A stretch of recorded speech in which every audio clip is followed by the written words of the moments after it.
Hello mga master! Welcome back again to our channel. Panibagong araw, panibagong kabanata na naman ang pagsumasumay natin ngayong araw na ito. At kung bago ka sa ating channel, pag-click ang subscribe button and hit the notification bell para updated kayo sa ating mga susunod na videos. So mga master, bago natin simulan ng ating kabanata ngayong araw na ito, huwag po sana natin skip yung ads mga master, no, dahil malaking bagay na po yan sa ating munting channel. So simulan na natin kabanata ngayong araw na ito. Let's go! Kabanata 651 hanggang 670. Kabanata 651. Isinalaysay ng emperador ang kwento ng pinagmulan ng sinaunang apat. Ang Ancient Four ay napetsahan noong 1,000 taon na ang nakalilipas. Prinsipe ng Orchid Mountain. Kumunat ang noo ni James. Walang talaan ng taong ito sa kasaysayan. Sinulyapan niya ang emperor at nagtanong, sino iyon? Umiling ang emperor. Hindi rin niya kilala kung sino ang prinsipe ng Orchid Mountain. Paano ko malalaman ang tungkol sa isang tao na umiral 1,000 taon na ang nakalilipas? Bukod dito, kakaunti ang naitala tungkol sa kanya sa sinaunang mga balumbon ng sinaunang apat. Mr. Johnston, bakit ang dami mong ipinapaliwanag sa kanya? Hindi nasisiyahang sabi ni Bobby. Kinawayan ng emperor ang kanyang kamay at sinabing, Bobby, si James ay inapo rin ng mga Kaydan. Dapat niyang malaman ang tungkol sa kasaysayan ng kanyang pamilya. At saka, hindi naman sikreto ang mga sinasabi ko sa kanya. Tumigil si Bobby sa pakikialam. Nabali ang kanyang kamay, at wala siyang makuha kahit anong lakas sa kanyang braso. Matyaga siyang naghintay. Kapag ang mga taong inayos niya sa Kensington upang kunin ang dibdib na nahukay mula sa sinaunang punto ng prinsipe ng Orchid Mountain sa House of Royal, makakahanap siya ng isang lugar upang gamutin ang kanyang pinsala. Ang alam ko lang na ang prinsipe ng Orchid Mountain ay isang tao mula sa 1,000 taon na ang nakalilipas. Sa tingin ko siya ang nakababatang kapatid ng isang emperador. Siya ay ipinatupad matapos mabigang maangkin ang korona.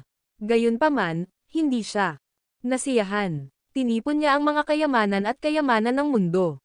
Gusto niyang bumalik ngunit hindi niya maangkin ang trono hanggang sa kanyang kamatayan. Bago siya mamatay, nag-abot siya sa 4 na painting sa kanyang 4 na opisyal para sa pag-iingat.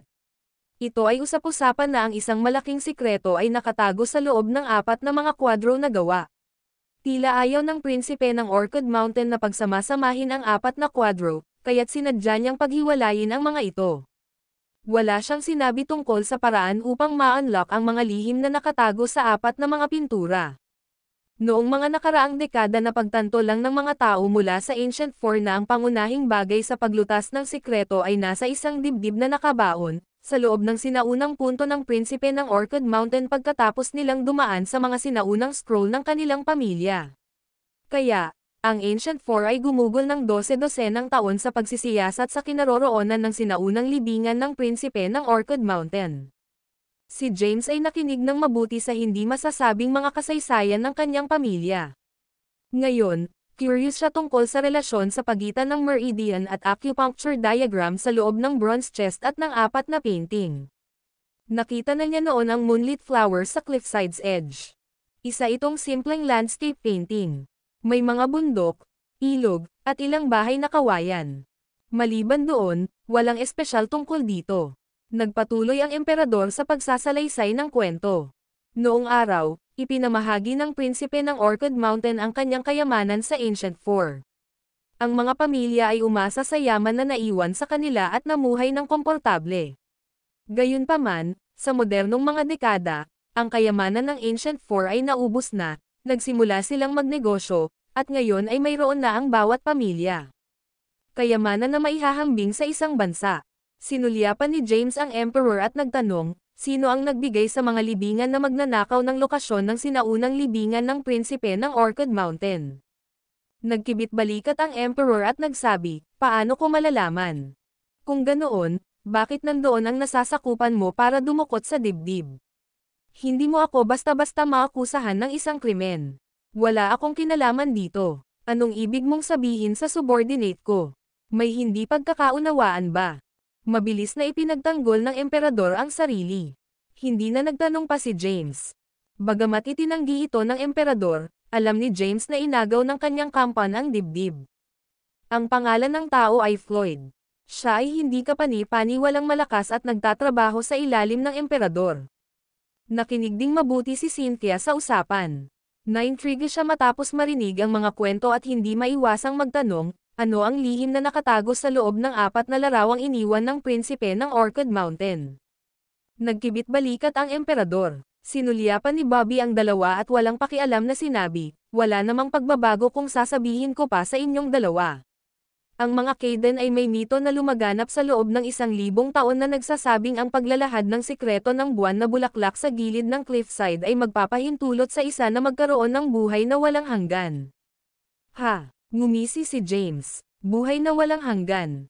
Paano ito posible? Si James ay isang medikal na practitioner at hindi kapani-paniwalang bihasa sa medisina. Naunawaan niya na ang mga selula ng tao ay may habang buhay. Maaaring pahabain ng gamot ang buhay ng isang tao, ngunit higit sa 100 taon lamang. Ang mga salita ni Bobby ay tila hindi kapani-paniwalang kalokohan para sa kanya. Ang video na ito ay edited by Urban Storytelling. Kabanata 652. Talaga, nagulat si Cynthia. Umiling si Bobby at sinabing, paano ko malalaman? Ito ay isang gawa-gawa lamang ng pamilya. Noong sinaunang panahon, may mga alingaw-ngaw ng mga emperador na naghahanap sa dagat upang maghanap ng walang kamatayang gamot at kahit na nag-aalay ng mga sakripisyo sa langit upang makakuha ng immortalidad. Ang paksa ng immortalidad sa Sol ay walang katapusan. Speaking of this, malamig na ngumuso si Bobby. Bakit ko ba ito ibinabahagi sa inyo? Tinakpan ni Bobby ang kanyang mga labi at hindi pa nagsasalita. Samantala, malalim ang iniisip ni James. Pinag-isipan niya kung nagsasabi ng totoo ang Emperor at Bobby. Naging tense na naman ang atmosphere. Lumipas ang oras bawat minuto. Mahigit kalahating araw na ang lumipas sa isang kisap mata. Sa sandaling ito, tumunog ang telepono ni Bobby, at sinagot niya ang tawag. Nakuha na namin ang dibdib. Hindi sumagot si Bobby. Paimpol niyang ibinaba ang telepono, tumayo, at umalis. Tumayo si James at hinaranggan siya. Nakuha mo na ang gusto mo. Hayaan mo na si Thea. Kung hindi, hindi kita papayagang umalis sa lugar na ito ngayon. Ikaw na basura, sa tingin mo mapipigilan mo ako. Nagdilim ang mukha ni Bobby, at isang nakakatakot na aura ang bumungad sa kanya. Itinaas niya ang kanyang walang sugat na kamay at inihampas ito kay James. Itinaas ni James ang kanyang kamay sa pagtatangkang hadlangan ang kanyang pag-atake. Basura ka, how dare you fight back? Gusto mo bang mamatay si Thea? Pagkarinig nito ay binawi agad ni James ang kanyang kamay. Tinamaan si James sa dibdib. Napaatras siya ng ilang hakbang at nabigong mapanatili ang balanse, bumagsak sa lupa na may masakit na ekspresyon. Pilit siyang bumangon. Dahan-daang naglakad si Bobby papunta sa kanya. Anong ginagawa mo? Tumayo si Cynthia at hinaranggan si Bobby. Kahit ano, miyembro siya ng pamilya mo. Dapat mong gamitin ang mga salita upang ayusin ang mga bagay, hindi ang iyong mga kamao. Sinulyapan ni Bobby si James, na tumayo at sinabing, I'll spare you today, James. Mas mabuting mabuhay ka sa pinakamagandang buhay. Ang mga tagapagpatupad ng batas ng Kaden ay darating para sa iyo sa lalong madaling panahon upang maalis ang mga traidor sa pamilya. Pagkasabi nun ay tumalikod na si Bobby at umalis. Hayaan mo si Thea, sigaw ni James. Haha, humagalpak ng tawa si Bobby. Depende iyan kung may kakayahan kang iligtas siya. Baka mailigtas mo siya kung nagmamadali kang bumalik sa Kensington ngayon. Kung hindi, kailangan mong maghintay para kolektahin siya. Bangkay kung huli ka. Nakangiting umalis si Bobby. Naikuyom ng mahigpit ni James ang kanyang mga kamao, at namumuo ang mga ugat sa kanyang mukha. Nagsuot siya ng galit at nakakatakot na ekspresyon. Bobby, binabalaan kita. Puputulan kita kung mawalan siya ng kahit isang hibla ng buhok. Tumalikod na si James at umalis. Sinundan siya ni Cynthia. Nakaupo pa rin ang emperador sa gazebo nang makita niyang umalis sila. Pagkatapos, nagbuhos siya ng isang tasa ng tsaa at mamulong, mahihirapang maibalik ang dibdib ngayong nasa cadence na. Gayunpaman, ito ay mas mahusay kaysa sa iwanan nito kay James. Kailangang mamatay si James. Hindi maisakatuparan ang kanyang plano kung nabubuhay pa si James. Gayunpaman, Hindi niya kayang patayin si James dahil kasama niya ang dibdib. Ito ang dahilan kung bakit niya inihanda ang lahat. Ipinakalat niya ang balita sa mga Kayden para magpadala sila ng kukuha ng dibdib. Ang Moonlit Flowers on Cliffside's Edge ay kasama ng mga Kayden, at dapat nilang mabuksan ang mga sikreto ng painting pagkatapos makuha ang dibdib. Kung magtagumpay ang kanyang plano, makakagawa siya ng paraan para makuha ang Moonlit Flowers sa Cliffside's Edge at iba pang mga painting mula sa ibang mga pamilya at malutas ang 1,000 taong gulang na misteryo na iniwan ng prinsipe ng Orchid Mountain. Immortality, ha? Inaasahan ko ito. Humigop ng tsaa ang Emperor at inilabas ang kanyang telepono para mag-dial ng misteryosong numero. Maaari kang magpatuloy sa plano. Sige. Isang paus na boses ang tumunog sa telepono. Ang video na ito ay edited by Urban Storytelling. Kabanata 653. Umalis si James sa mansyon ng Emperador. Pagkaalis niya ay kinuha niya ang phone niya at tinawagan si Ronald. Alamin mo agad kung nasaan si Thea. Babalik ako ngayon din. Pagkatapos magbigay ng order, ibinaba ni James ang telepono at sumakay sa pribadong eroplano ni Zane pabalik sa Kensington. Mabilis siyang bumalik. Wala pang 2 oras, nasa Kensington na siya. Bago ang paglubog ng araw. Pagkababa ng eroplano ay tinawagan niya ulit si Ronald. Nahanap mo na ba siya? Boses ni Ronald mula sa kabilang dulo ng telepono. Boss, hindi ko pa siya nahahanap. Bigyan mo pa ako ng kaunting oras. Gawin mo ng mabilis. Huminga ng malalim si James. Hinatak ni Cynthia ang kamay niya at mamulong, "Huwag kang mag-alala, James. Dapat maayos ang lahat. Sana ayos lang." Malungkot si James at malamig na sinabi, "Ipapadala ko si Bobby sa kanyang kamatayan kapag may nangyari sa kanya." Alam ni James na walang silbi ang magpanik, kaya matyaga lang siyang maghintay. Lumipas ang oras. 1 oras ang lumipas sa isang kisap mata. Ang oras na iyon ay parang 1 siglo para kay James. Biglang nag-ring ang phone niya. Mabilis niyang sinagot ang telepono at nagtanong, "Kumusta ang mga bagay-bagay?" "James, nahanap ko na siya. Kakadala lang ni Thea sa ospital." "Anong nangyayari?" Nagulat si James. "Ipinadala sa ospital. Inagaw ni Bobby si Thea." "Sino kaya ang nagpadala sa kanya sa ospital?" "Hindi rin ako sigurado." "Saang ospital?" "Ang ospital ng lungsod." Binaba ni James ang telepono at dumiretso sa City Hospital. Hindi nagtagal, nakarating siya sa City Hospital. Ospital ng lungsod, operating room. Isang binata na nakasuot ng puting sando ang nakatayo sa pintuan ng operating room. Sumandal siya sa dingding at sinulyapan si James na nagmamadaling sumugod sa kanya. Isang ngiti ang nabuo sa kanyang mukha. "Napakabagal mo, James." "Bobby, anong mga pakulo ang nilalaro mo?" Lumapit sa kanya si James at hinawakan ang kwelyo niya. "Hoy, James, anong ginagawa mo? Bitawan mo ako ngayon din. Hindi ako naglalaro ng anumang mga trick. Nakita ko na lang na maganda si Thea at naisip kong makakapaglaro ako sa kanya kahit saglit. Nagmadali akong bumalik sa Kensington at gumanap bilang isang bayani na nagligtas sa kanya." "Ikaw." Nanginginig sa galit si James. Siya ang marangal na Black Dragon, commander ng Black Dragon Army, na mayroong milyon-milyong sundalo. Gayunpaman, niloko siya ng isang kabataan. "Binabalaan kita. Lumayo ka sa kanya. Kung hindi, ha?" Ngumisi si Bobby. "James, hiwalayan mo na. Hindi mo na siya asawa. Isa pa, siguradong wala kang silbi. Nag-asawa ka na at nakasama mo siya ng matagal, pero virgin pa rin siya." Huminga ng malalim si James at sinubukang pakalmayan ang sarili. Ibinaba niya si Bobby at agad na umupo sa upuan sa labas ng operating room. Inayos ni Bobby ang kanyang gulong damit at ngumisi. Umupo si Cynthia sa tabi ni James at marahang hinawakan ang kamay niya.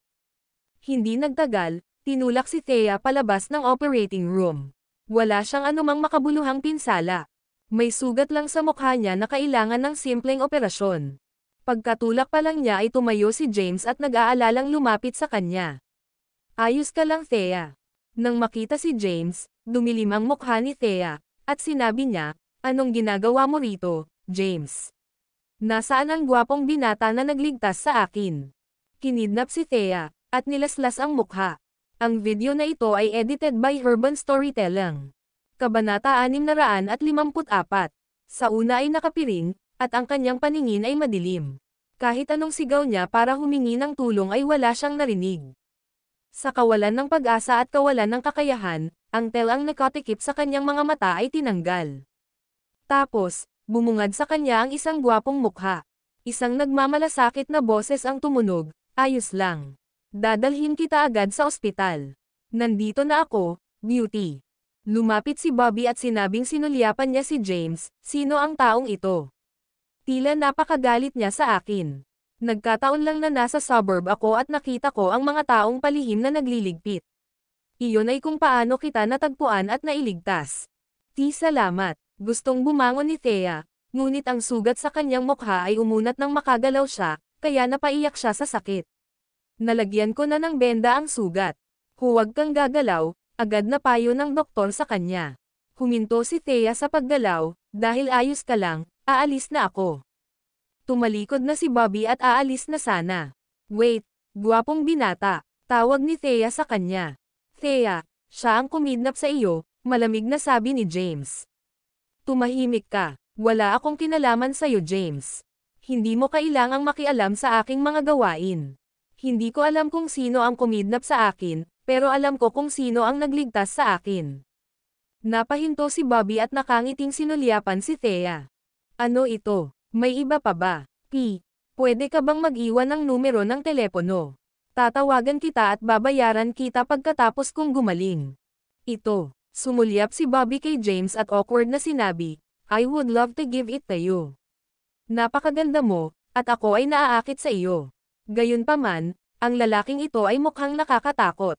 Sabi niya papatayin niya ako. Paano kung bugbugin niya ako kapag binigay ko ang number ko? Wala siyang lakas ng loob na gawin iyon.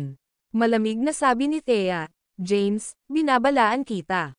Hinding-hindi kita mapapatawad kung hinawakan mo siya." "Ha?" Tumawa si Bobby. "Sa iyong salita, makatitiyak ako. Nakompleto ko na ang mga pamamaraan sa pag-ospital para sa iyo.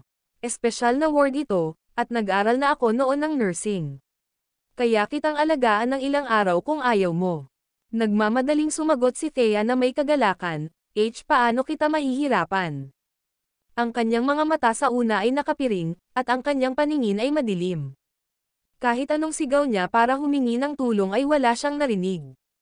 Sa kawalan ng pag-asa at kawalan ng kakayahan, ang telang nakatikip sa kanyang mga mata ay tinanggal. Tapos, bumungad sa kanya ang isang gwapong mukha. Isang nagmamalasakit na boses ang tumunog, "Ayos lang. Dadalhin kita agad sa ospital. Nandito na ako, beauty." Lumapit si Bobby at sinabing sinulyapan si James, "Sino ang taong ito? Tila napakagalit niya sa akin. Nasa suburb lang ako at nakita ko ang mga taong palihim na nagliligpit. Iyon ay kung paano kita natagpuan at nailigtas." Salamat." Gustong bumangon ni Thea, ngunit ang sugat sa kanyang mukha ay umunat nang makagalaw siya, kaya napaiyak siya sa sakit. "Nalagyan ko na ng benda ang sugat. Huwag kang gagalaw," agad na pinayuhan siya ng doktor. Tumigil sa paggalaw si Thea. "Dahil okay ka na, aalis na ako." Tumalikod na si Bobby at aalis na sana. "Wait, gwapong binata," tawag ni Thea sa kanya. "Thea, siya ang kumidnap sa iyo," malamig na sabi ni James. "Tumahimik ka, wala akong kinalaman sa'yo, James. Hindi mo kailangang makialam sa aking mga gawain. Hindi ko alam kung sino ang kumidnap sa akin, pero alam ko kung sino ang nagligtas sa akin." Napahinto si Bobby at nakangiting sinulyapan si Thea. "Ano ito? May iba pa ba? Pwede ka bang mag-iwan ng phone number? Tatawagan kita at babayaran kita pagkatapos kong gumaling." Ito. Sumulyap si Bobby kay James at awkward na sinabi, "I would love to give it to you. Napakaganda mo, at ako ay naaakit sa iyo." Gayunpaman, ang lalaking ito ay mukhang nakakatakot. Sabi niya papatayin niya ako. Paano kung bugbugin niya ako kapag binigay ko ang number ko? Wala siyang lakas ng loob na gawin iyon. Malamig na sabi ni Thea, "James, binabalaan kita. Hinding-hindi kita mapapatawad kung hinawakan mo siya." "Ha?" Tumawa si Bobby. "Sa iyong salita, makatitiyak ako. Nakompleto ko na ang mga pamamaraan sa pag-ospital para sa iyo. Espesyal na ward ito, at nag-aral na ako noon ng nursing. Kaya kitang alagaan ng ilang araw kung ayaw mo."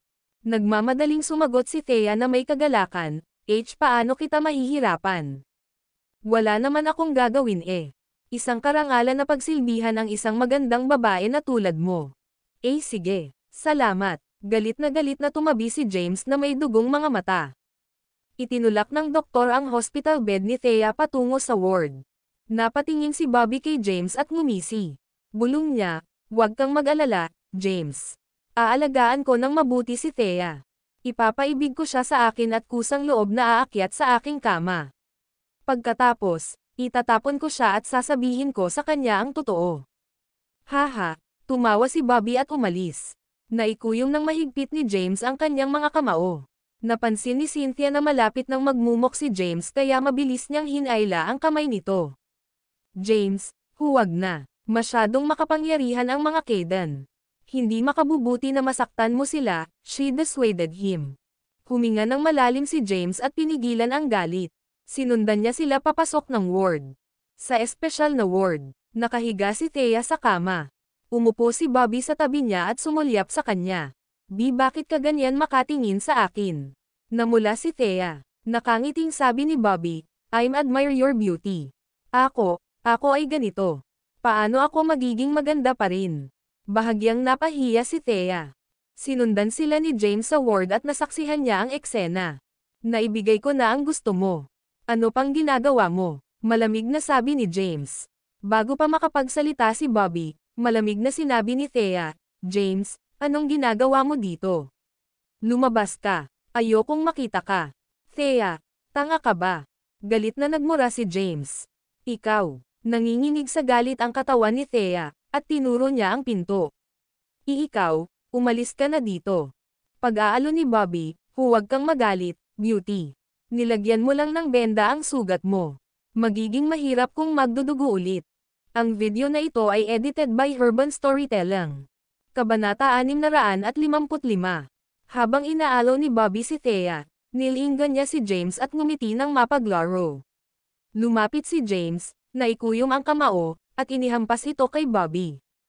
"Aray, masakit yon." Tinapon ni Bobby ang lugar kung saan siya nataman at napahiyaw. Galit na nagmura si Thea, "Wala kang kwentang basura, James. Anong ginagawa mo? Umalis ka na dito. Ayokong makita ka. Mag-iingat ka. Huwag magpalinlang at isipin na maswerte ka lang. Hindi lahat ng gumagalang sa iyo ay totoo." Nag-iwan ng paalala si James at hindi na nagsalita pa. Tumalikod na siya at lumabas ng ward. Alam niyang walang kwenta ang magsabi pa dahil wala na siyang puwang sa puso ni Thea. Pagkaalis niya, tumayo si Bobby na may sakit na ekspresyon. Sinabi niya nang hindi nasisiyahan, "Sino ang taong ito? Bakit ba napakaswerte niya?" Humingi ng tawad si Thea, na nakahiga sa hospital bed, "I'm sorry." "Sorry talaga. Ex-husband ko iyon. Dating asawa." No wonder. Umakto si Bobby na parang natauhan lang.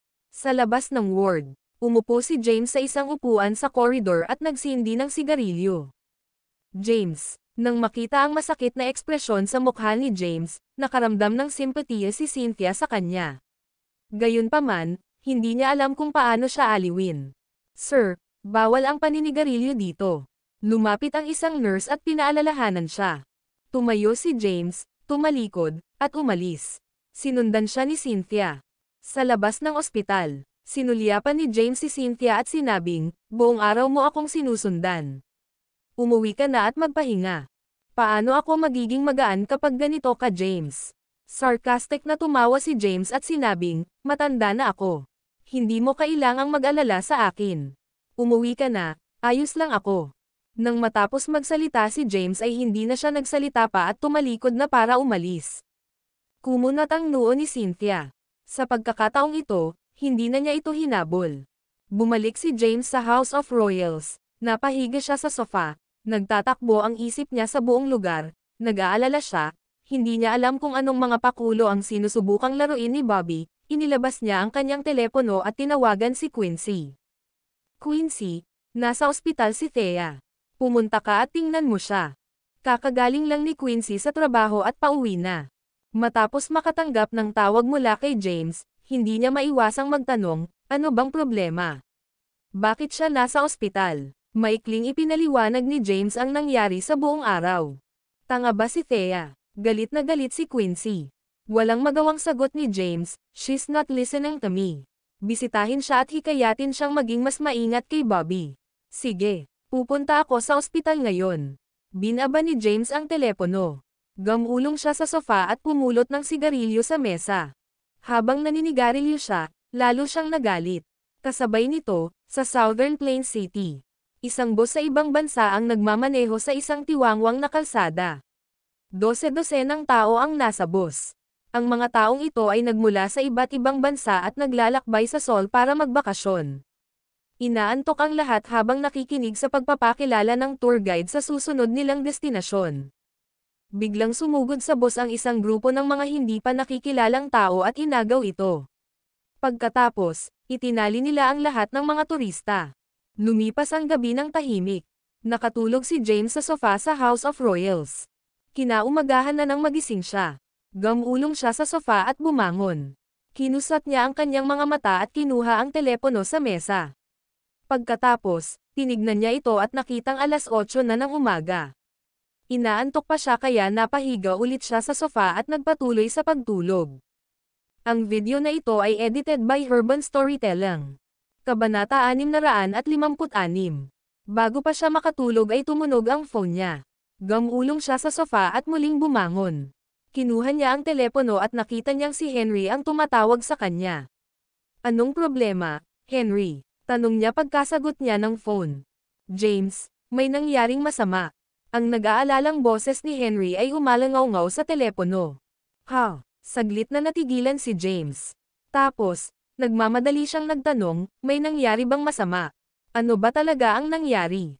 Nag-aalalang paliwanag ni Henry, "Kagabi, isang tourist bus mula sa ibang bansa ang na-hijack malapit sa Southern Plains City. Nasa bus ang ilang mahahalagang pambansang tauhan. Nagdulot ng kaguluhan ang pangyayari. Ang mga bansa sa paligid ng mga hangganan ng Southern Plain ay humihingi ng pahayag kay Seoul.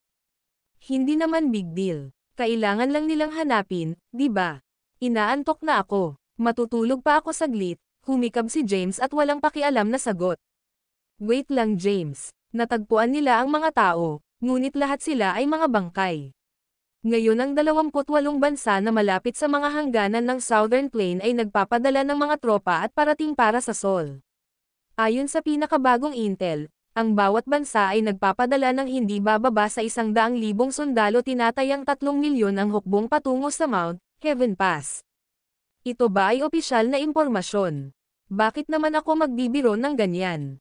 Naglabas si Seoul ng isang pahayag sa digmaan, at ang lahat ng mga sundalo ng Black Dragon Army na nagbabakasyon ay dapat magulat muli sa tungkulin sa lalong madaling panahon upang ipagtanggol laban sa pagsalakay ng mga dayuhan.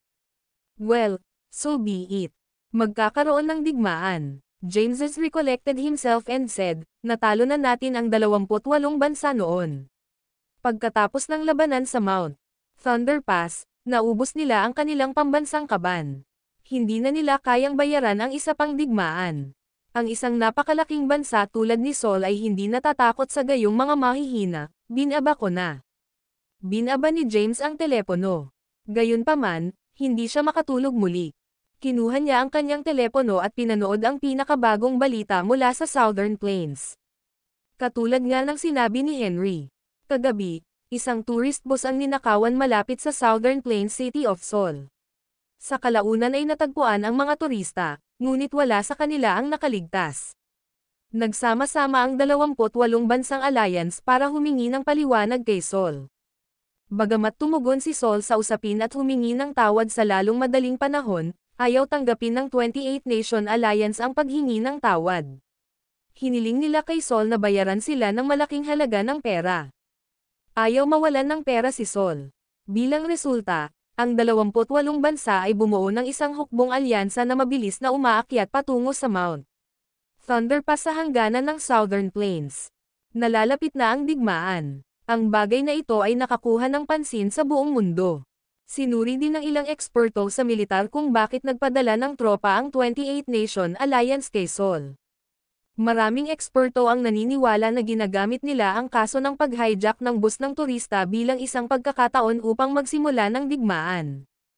Naniniwala sila na ang 28 Nation Alliance ay galit na galit at hindi nasisiyahan sa kanilang mga general ay nahuli na noon at napilitan silang tabyusan sila sa pamamagitan ng pagbabayad ng malaking halaga. Iminungkahi din ng ilan na ang 28 Nation Alliance ang nagplano ng kaso ng pag-hijack ng bus ng turista. Nais nilang lumikha ng pagkakataong magpadala ng mga tropa para sakupin si Sol at makabawi sa pagkawala ng kanilang pambansang kaban. Saglit na tiningnan ni James ang balita at casual na inihagis ang kanyang telepono sa isang tabi. Siya ay nagbitiw na at hindi na siya ang commander ng Southern Plains at ng Black Dragon Army. Ang mga gawain ng Southern Plains ay wala nang kinalaman sa kanya. Hindi niya ito gaanong pinansin. Pagkatapos, naghilamos siya at lumabas para mag-almusal. Pagkatapos ng almusal, tinawagan niya si Quincy. Kumusta ang mga bagay, Quincy?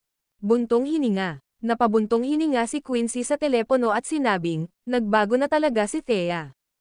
She's so stubborn at hindi makikinig sa akin kahit anong sabihin ko. Sinabi rin niya na pinapunta mo ako sa kanya para magsalita para sa iyo. Galit na galit ako. Inaasahan na ni James na mangyayari ito. Ngayong dumating na ang mga bagay sa puntong ito, wala na siyang magagawa. May karapatan si Thea na ituloy ang kanyang kaligayahan. Gayunpaman, hindi niya kayang makitang niloloko at pinaglaruan siya. Sige, kung ganoon, yun lang muna, binaba ko na. Binaba ni James ang telepono. Tapos, tinawagan niya si May. Okay lang ba ang mga taong inatas ang protektahan si Thea? Ayos naman sila. Nagising na sila. Tiningnan ko ito. Hindi dahil malakas ang kalaban, kundi gumamit siya ng isang uri ng droga. Ituloy ang pagsunod kay Thea at siguraduhing hindi siya masasaktan. Ipinasa ni James ang pagtuturo at ibinaba ang tawag. Ang video na ito ay edited by Urban Storytelling. Kabanata 657. Hindi naman seryoso ang sugat ni Thea. Matapos itong malagyan ng benda, kailangan lamang siyang obserbahan sa ospital magdamag at pagkatapos ay ma-discharge na siya. Personal siyang pinauwi ni Bobby. Sa bahay ng mga kalahan. Nag-aalalang tanong ni Gladys, "What happened to you, Thea? Paano ka naging ganito sa loob lang ng isang gabi?" "Okay lang ako, Ma'am." "Sino ang binata na ito?" Nakatutok ang mga mata ni Gladys kay Bobby. Nang makitang bata pa ito at gwapo ay mabilis nitong hinatak si Thea at bamulong. "Hello, Auntie. Ang pangalan ko ay Bobby Kayden. Ako ay taga Kayden mula sa Kabisera. Ang aking pamilya ay may hindi mabilang na mga negosyo, at ang aming kabuuang mga ari-arian ay umabot ng higit sa $1 trilyon. Ang Legionist Group ay isa sa mga kumpanyang nasa ilalim ng aming pamilya." "Oh, ang Legionist Group na may market value na ilang $1 trilyon. Bulalas ni Gladys. "Oo, ang Legionist Group ay isa lamang sa mga kumpanya sa ilalim ng Cadence. Ang kayamanan ng aking pamilya ay maihahambing sa yaman ng isang bansa." Inimbestigahan na ni Bobby ang mga kalahan. Alam niyang mahilig sa pera si Gladys.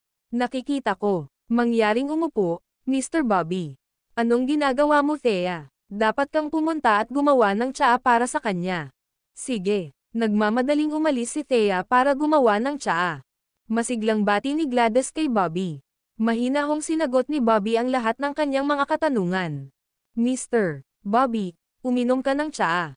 Ako ay talagang nagpapasalamat sa iyo. Hindi ko maisip kung anong uri ng panganib ang napuntahan ko kung hindi dahil sa iyo."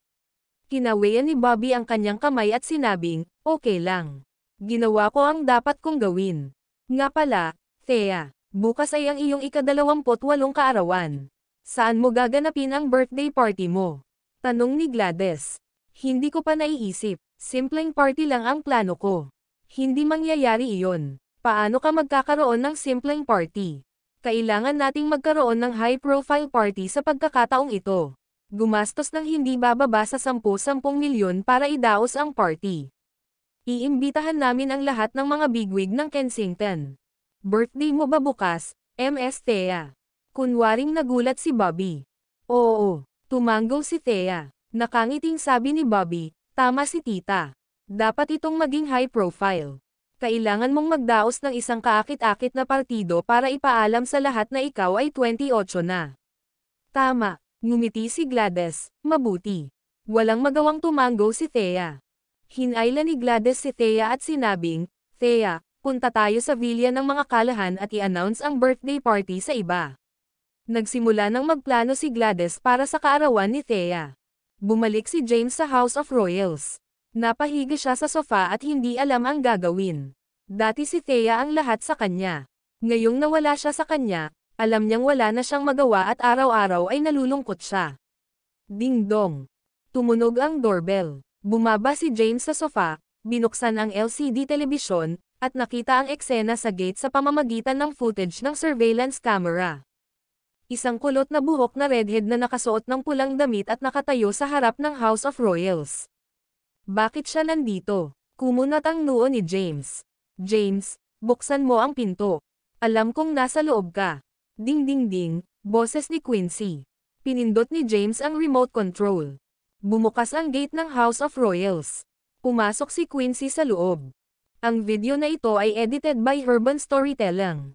Kabanata 658. Pumasok siya sa palasyo, parang House of Royals. Pumunta siya sa Fames at tumabi sa kanya. Napatingin siya sa lamesang puno ng sigarilyo at nakasimangot. Ano bang problema mo? Magkano ang naninigarilyo mo? Umupo kahit saan. Tinatamad na sinulyapan ni James si Quincy. May mga inumin sa refrigerator. Kunin mo lahat ng gusto mo. James, magsaya ka ng konti. Divorce lang. Ano ang buong kaguluhan? Sumunod ka sa kanya kung hindi mo siya kayang bitawan. Tingnan mo ang sarili mo ngayon. You look horrible, saway ni Quincy sa kanya. Ikaw ang commander ng Black Dragon Army ng Southern Plains. Ikaw ang marangal na Black Dragon. Ikaw din ang tagapangalaga at military god ni Saul. Tingnan mo ang iyong sarili. Hindi ka mukhang isang military god ngayon. Quincy, nandito ka ba para pagtawanan ako? Kung gayon, sapat na ang iyong nagawa. Please umalis ka na. Umupo si Quincy at itinabi ang kanyang pitaka. Kumuha siya ng tisyo at nilinis ang mga abo ng sigarilyo sa mesa. Habang naglilinis, sinabi niya, bukas ay ika-28 kaarawan ni Thea. Nagpaplano siyang magdaos ng isang engranding birthday party. Nakumpirma na ang venue. Mapupunta ito sa Kensington Hotel. Oh, ganoon ba? Natigilan si James bago niya biglang naalala. Palagi niyang naaalala ang kaarawan ni Thea, ngunit sa pagkakataong ito, tuluyan na itong nawala sa isip niya pagkatapos ng lahat ng nangyari. Oo, dalhan kita ng invitation. Nandito lang ako para ipaalam sa'yo. Bahala ka kung pupunta ka o hindi, tumanggo si Quincy at sinabi. Walang kabuhay-buhay na sinabi ni James, pagagalitin lang ako kapag nagpakita ako. Sino bang nagsabi sa'yong sumama sa ganyang mukha? Hindi ka ba pwedeng sumama sa ibang anyo? Namatay na si James at hindi na muling lilito. Umiling si James. Mula sa sandaling nabuwag ang Majestic Corporation, nagpasya si James na hindi na muling magpapakita sa mukha na iyon. Ang kanyang kasalukuyang hitsura ay ang tunay na kanya.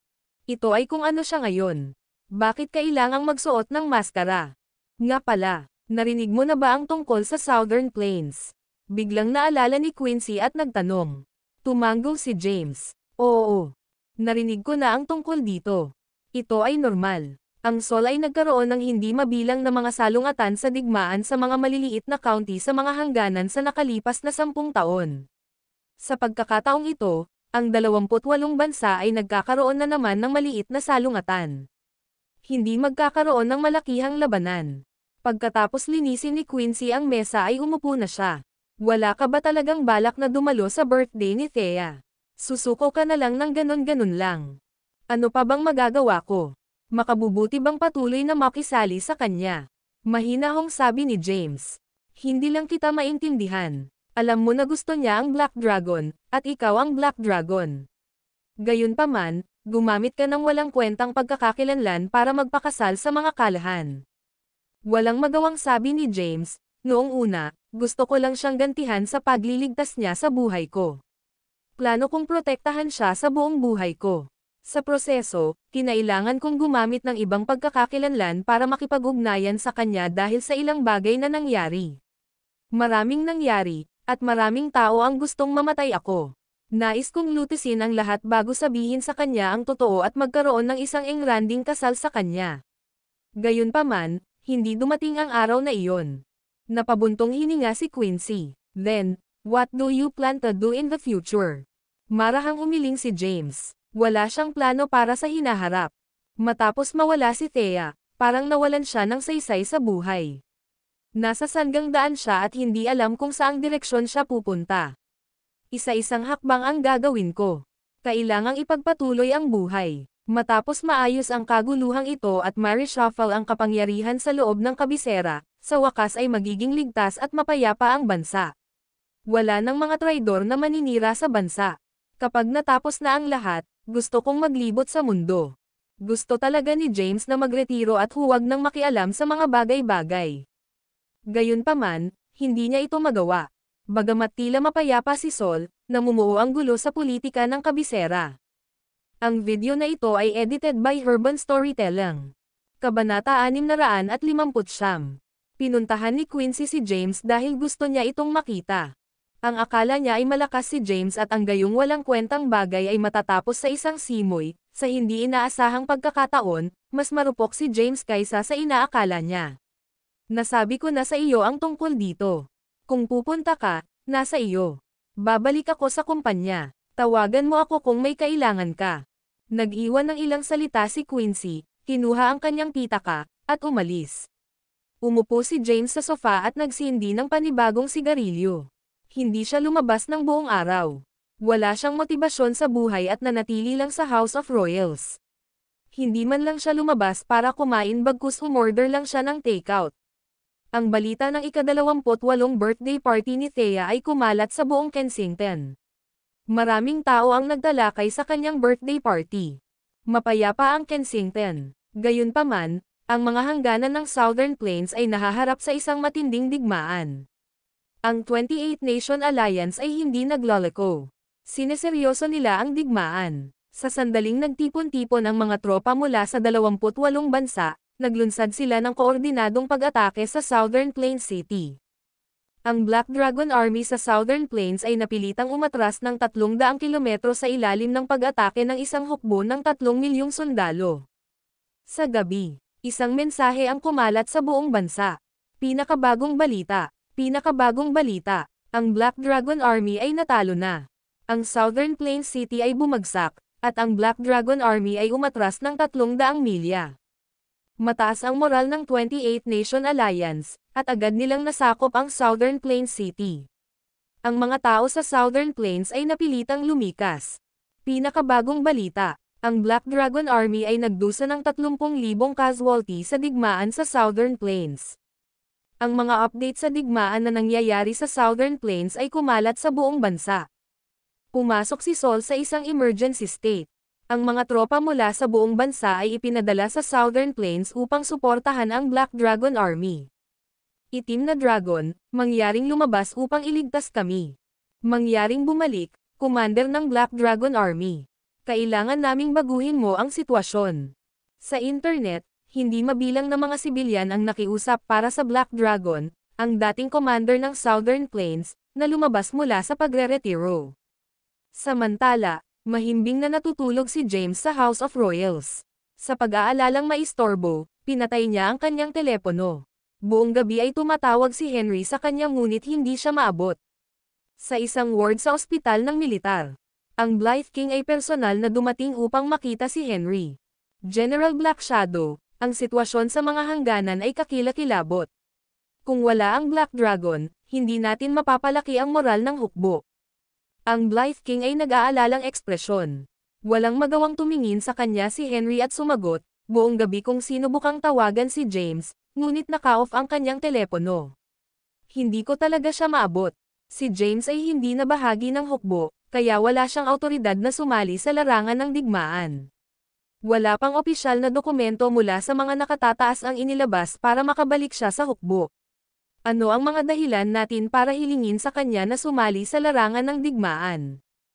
Kumunat ang noo ng Blythe King at nag-isip sandali. Pupunta ako ngayon sa kapital at hihilingin sa mga nakatataas na mag-isyo ng mga dokumento para maibalik si James. Posisyon. Pagkatapos, maaari siyang bumalik bilang commander ng Black Dragon Army para bawiin ang ating lupain. Alam na alam ni Henry na mahirap ang sitwasyon ngayon. Kung wala si James, hindi maitataas ang moral ng Black Dragon Army. Sa digmaan, Ang moral ng isang hukbo ay isang mahalagang kadahilanan. Kumpiyansa ay susi. Ang hukbong walang moral ay parang aso na walang amo.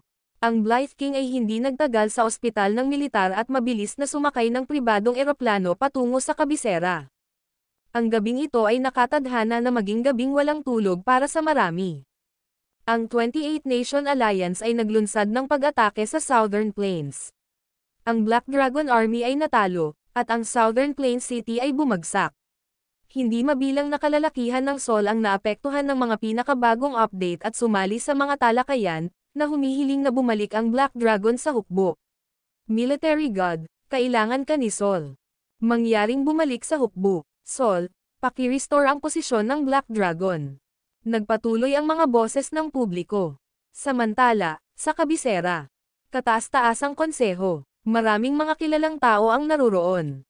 Ang Hari ng Sol, ang kataas-taasang commander, ang Emperor, ang Blythe King, at iba pang mga commander ay nagtipon lahat.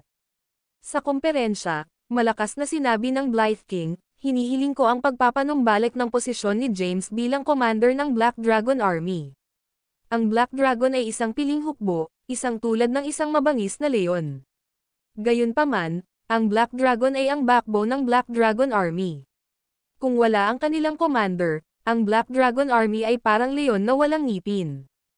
Tumayo ang Emperor at nagpahayag ng kanyang opinyon, sa tingin ko rin na dapat ibalik si James sa kanyang posisyon. Anong biro? Ang Sol ay may hindi mabilang na mga general. Hindi ako naniniwala na hindi kayang ipagtanggol ng mga hukbo ni Sol ang Southern Plains kung wala ang Black Dragon. Tama na yan. Sa dinami-dami ng general at commander, bakit mo ipinipilit si James? Ang video na ito ay edited by Urban Storytelling. Kabanata 660. Ilang tao ang nagnanais na ipagpatuloy ni James ang kanyang post. Ang ilan ay hindi sinang-ayunan ang ideya. It took a lot of effort to finally get James to leave his post. Muli siyang kikilos ng labag sa batas kung ipagpatuloy niya ang kanyang posisyon. Kung mangyayari iyon, sinong maglalakas loob na parusahan siya? Ang pagpupulong ay tumagal ng buong gabi. Gayunpaman, hindi sila nakagawa ng conclusion. Kinabukasan, sa Kensington natulog si James sa buong magdamag at nagising sa pagkatulala. Naalala niyang ika-28 kaarawan ni Thea. Noong una, ayaw niyang pumunta sa party niya. Gayunpaman, gusto niyang padalhan siya ng isang salita ng pagpapala, dahil naging asawa niya ito sa isang pagkakataon. Bumangon siya, nag-ahit ng balbas, at naghilamos ng mukha. Pagkatapos, nagsuot siya ng isang disenteng set ng damit. Umupo siya sa sofa, humihit-hit ng sigarilyo habang iniisip kung ano ang ireregalo niya kay Thea. Saglit niyang pinag-isipan iyon ngunit hindi siya makapagdesisyon kung ano ang ibibigay sa kanya. Sa huli, pinili niyang hindi makakuha ng anuman dahil hindi siya makapagdesisyon. Tumayo siya at lumabas. Hindi siya nagmamaneho at sumakay na lang ng taxi papuntang Kensington Hotel. Ang sitwasyon sa Southern Plains ay kritikal. Gayunpaman, pinanatili pa rin ng Kensington ang mapayapang kalagayan nito. Sa Kensington Hotel, dumating si Thea ng madaling araw.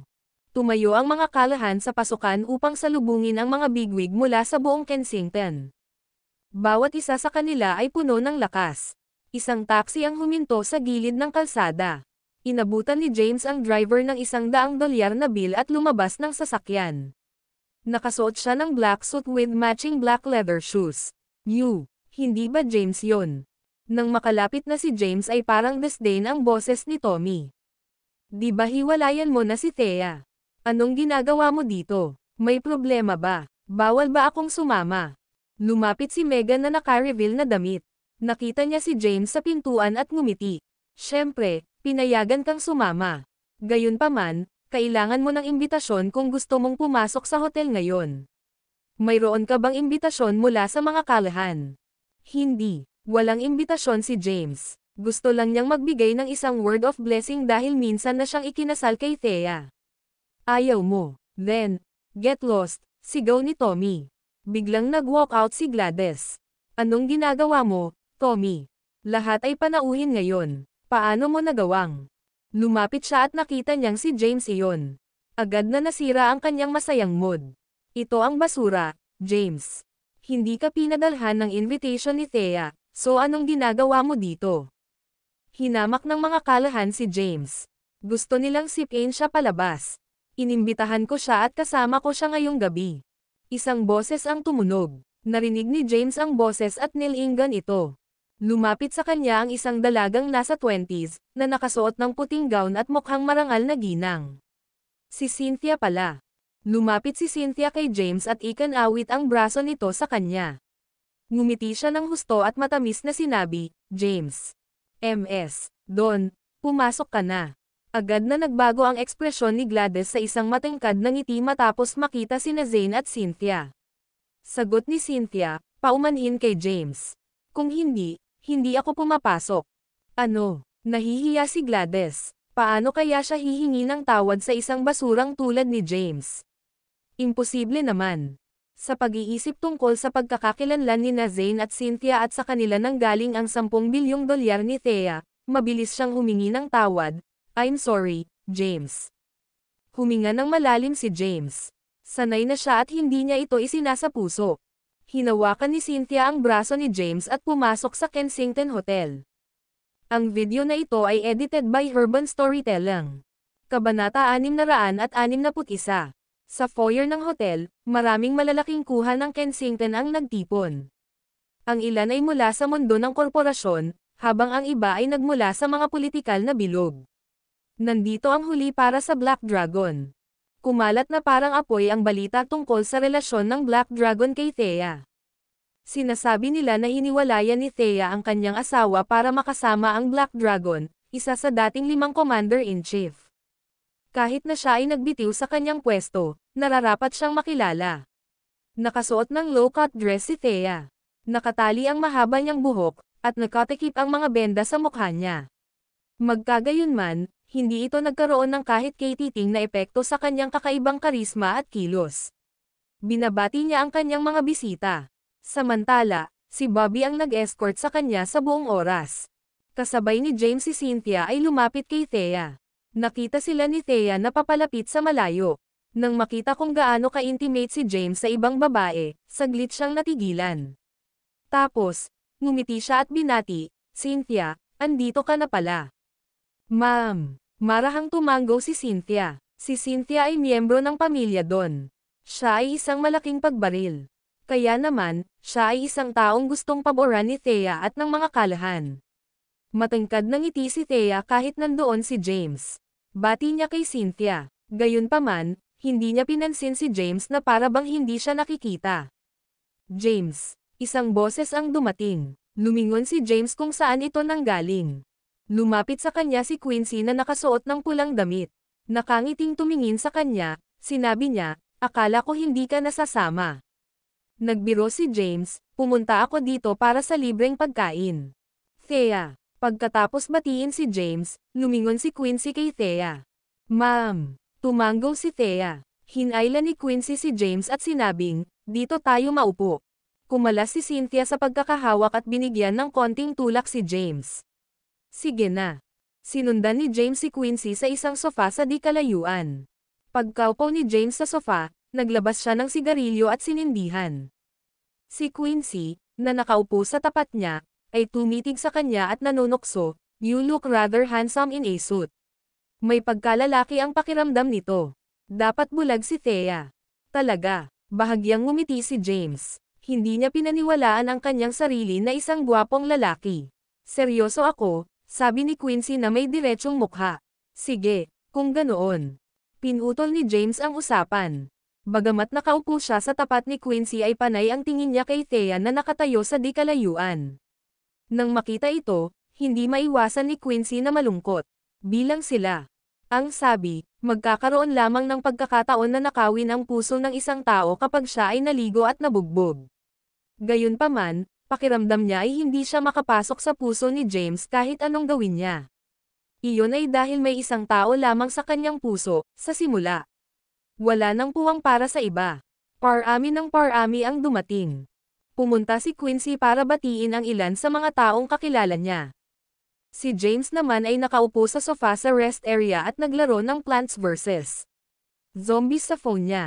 Kasabay nito, nagtipon ang mga tao sa labas ng Kensington Hotel.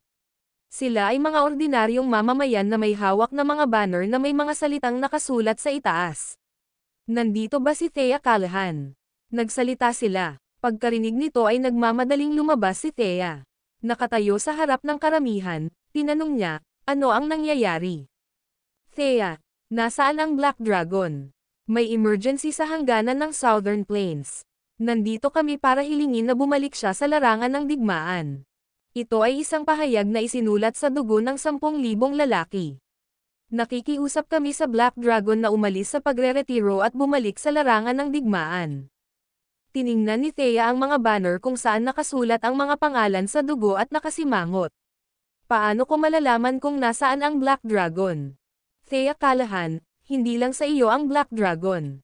Tawagan mo siya. Nakikiusap kami sa kanya na bumalik sa larangan ng digmaan. Ang video na ito ay edited by Urban Storytelling. Kabanata 662. Black Dragon, kailangan ka ni Sol. Kailangan ka ng mga Solin. Kailangan ni Sol ang iyong proteksyon.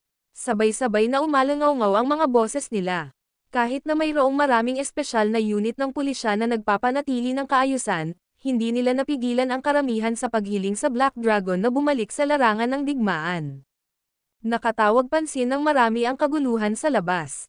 Ilang malalaking shot ang lumabas. Gaya ng ginawa ni Quincy. Nakita niya ang libu-libong tao na nakataas ang mga banner. May mga pangalang nakasulat sa dugo sa kanila. Nakiusap sila sa Black Dragon na lumabas mula sa pagre-retiro at bumalik sa larangan ng digmaan upang pigilan ang agos ng labanan. Sumulyap si Thea kay Quincy at itinulak ito sa harapan. Hindi ko alam kung nasaan siya. Siya ang girlfriend ng Black Dragon. Tanungin mo siya. Natigilan si Quincy. Kaagad, naalala niya kung paano siya nakipagsabuatan kay James sa pamamagitan ng paglalagay ng isang aksyon upang lumikha ng impresyon na siya ay kanyang kasintahan. Natigilan ang karamihan. Hindi ba nabalitang may relasyon ang Black Dragon kay Thea? Ano? May ibang girlfriend ang Black Dragon. Wala sa kanila ang nakaalam nito. Miss, pwede ko bang malaman kung nasaan ang Black Dragon? Napatingin silang lahat kay Quincy. Hindi ko alam. Umiling si Quincy. Nasa loob ng building si James. Gayunpaman, dahil hindi siya nagpakita ng kanyang sarili, hindi siya maglalakas loob na ibunyag ang kanyang pagkakakilanlan. Pagkasabi nito ay tumalikod siya at pumasok sa hotel. Sa isang rest area ng hotel, lumapit si Quincy kay James, na naglalaro sa kanyang telepono, at sinabing, maraming mamamayan sa labas na may dalang mga banner. Ang kanilang mga pangalan ay nakasulat sa dugo sa mga banner. Hinihiling nila na bumalik ka sa larangan ng digmaan. Oh, ganoon ba? Ibinaba ni James ang phone niya at tumingin kay Quincy. Mga pangalan na nakasulat sa dugo. Oo, tumanggo si Quincy. Ang sitwasyon ay malungkot sa hangganan.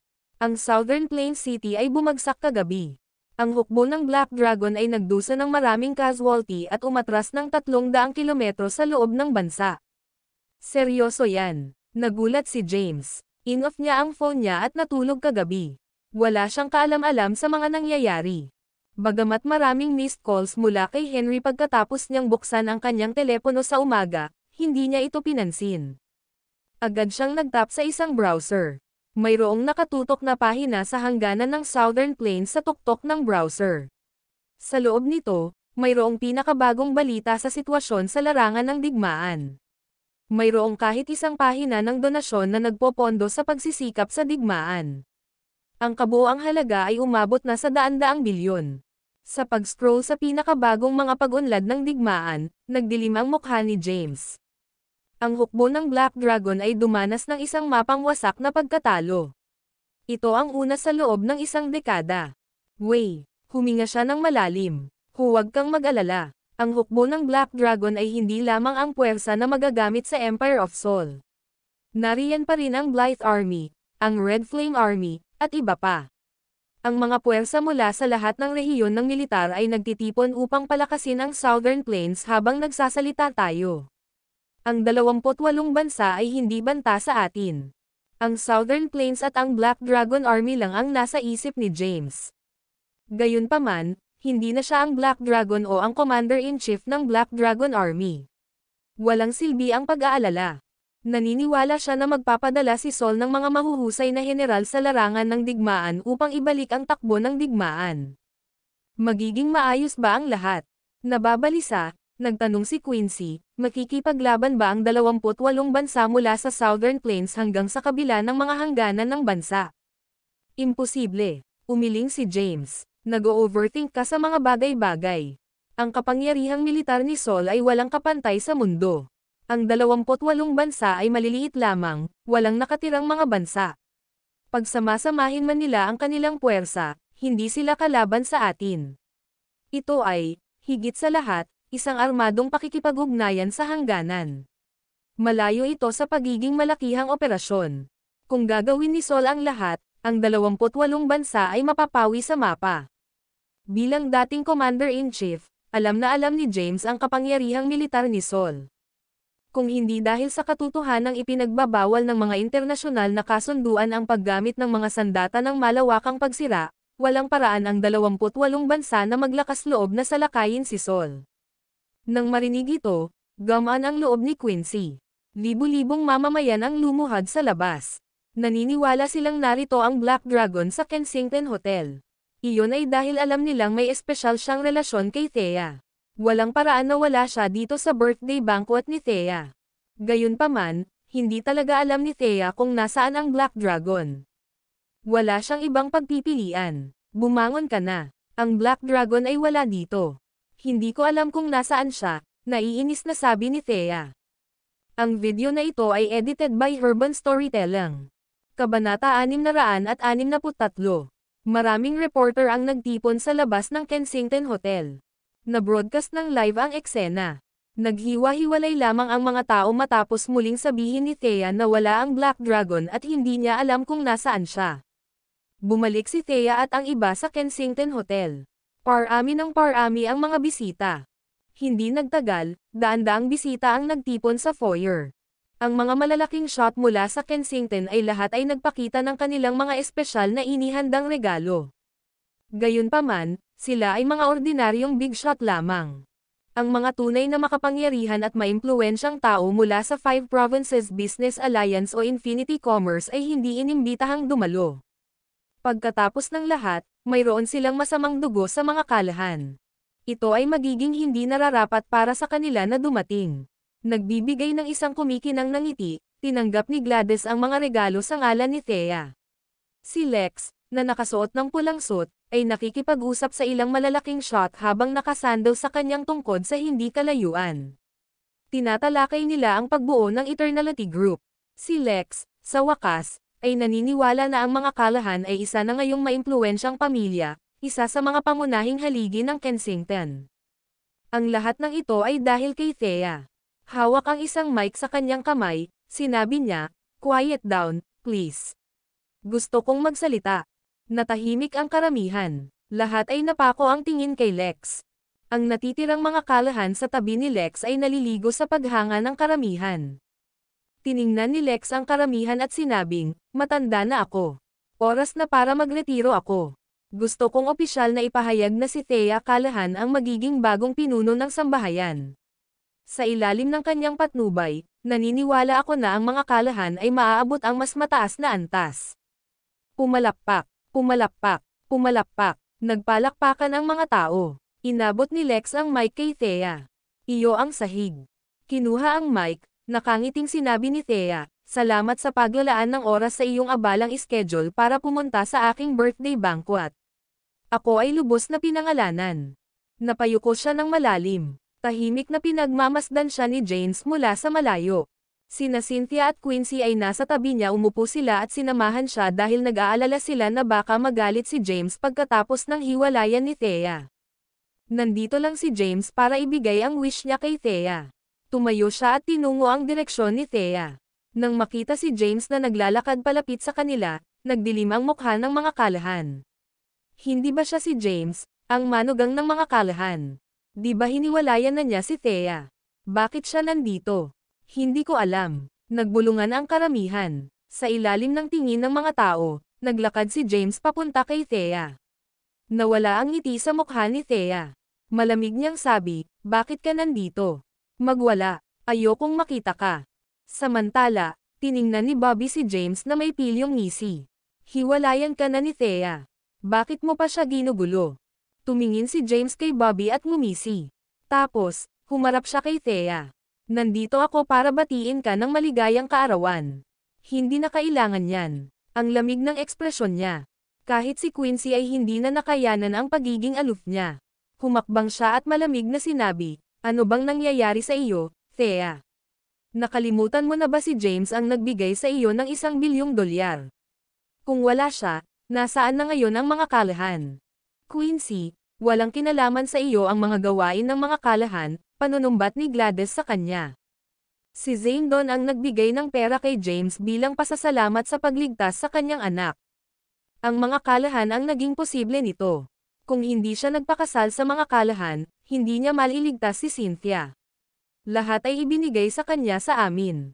Kalokohan. Matagal nang hindi nasisiyahan si Quincy kay Thea at sa mga kalahan. Ang galing ninyo lahat na lalaki at babae. At ikaw, pipi ka ba? Bakit mo binigay ang 10 bilyon kay Thea nang wala lang? Marahang hinayla ni James si Quincy at sinabing, tama na. Tanggalin mo na. Hindi, tumanggi ako. Ang video na ito ay edited by Urban Storytelling. Kabanata 664. Walang tigil si Quincy. Tinuro niya si Thea at sinaway, tanga ka ba? Anong uri ng lalaki ang magbibigay sa isang babae ng 10 bilyong dolyar? At sa tingin mo, si Zane ang nagbigay niyan. Dahil pinagalitan sa publiko, hindi nasiyahan si Thea. Malamig niyang sabi, Quincy, wala itong kinalaman sa iyo. Patumbahin ito. Kung hindi, huwag mo akong sisihin kung lalabanan kita. Idiot ka. Napakabuting tao, at itinapon mo siya ng ganoon lang. Pagsisisihan mo ito. Tama na. Angal ni James. Lumingon sa kanya si Quincy, puno ng luha ang kanyang mga mata, at sumigaw, idiot ka rin. Pagkasabi niya nun, tumakas siya habang umiiyak. Nasaksihan ng karamihan ang palabas na ito. Alam ng lahat na basura si James. Kumalat na parang apoy ang balita tungkol sa hiwalayan ni Thea kay James at sa matalik niyang relasyon sa Black Dragon. Gayunpaman, dahil ito ang kanilang mga pribadong gawain, hindi alam ng marami ang mga detalye. Marahang hinayla ni Cynthia si James at bamulong, ayos ka lang ba? Ngumiti si James at sinabing, syempre ako nga. Pagkatapos, lumingon siya kay Thea. Nakakahiya na hindi ako makatabi sa iyo hanggang sa huli. Sa anumang kaso, gusto kong makahanap ka ng taong mamahalin mo ng totoo. Hindi ko kailangan ang mga kagustuhan mo.